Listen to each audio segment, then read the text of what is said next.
Tunisian government says it's planning to reform the subsidy system as pressure builds for it to urgently agree a new loan program with the International Monetary Fund. The country's finance minister said that many citizens who benefit from the subsidy system do not need it.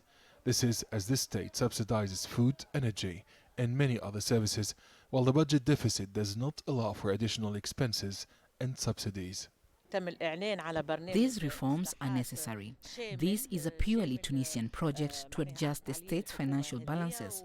It's not imposed by the IMF. The current economic and financial situation is difficult, while the resources are limited. That's why we need to redirect state subsidy to those who need it.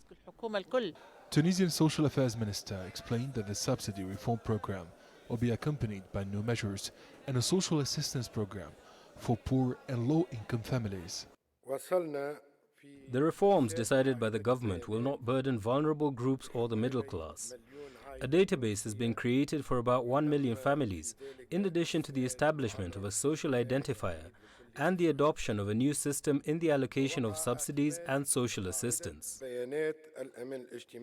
The state-run statistics agency said the country's annual inflation rate rose to 7.8% in May, from 7.5% in April.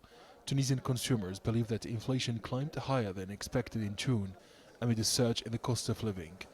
Many in the North African state are calling for more state support instead of the gradual lifting of subsidies. All products are expensive. We need more subsidies. It's the only reform I would welcome. Direct state subsidy is a good initiative, but many families will be deprived. The government says it knows all poor families, but there are more than 1 million needy families. Even the middle class needs help with the rising inflation. Prices of staple food have doubled. The Tunisian General Labour Union has warned that it will not sign any agreement with the current government on the economic and social reform program as requested by the International Monetary Fund.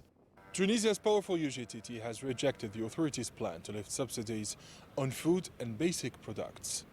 The Labour Union says reforming the subsidy system without an alternative solution will destroy the purchasing power of millions of Tunisians.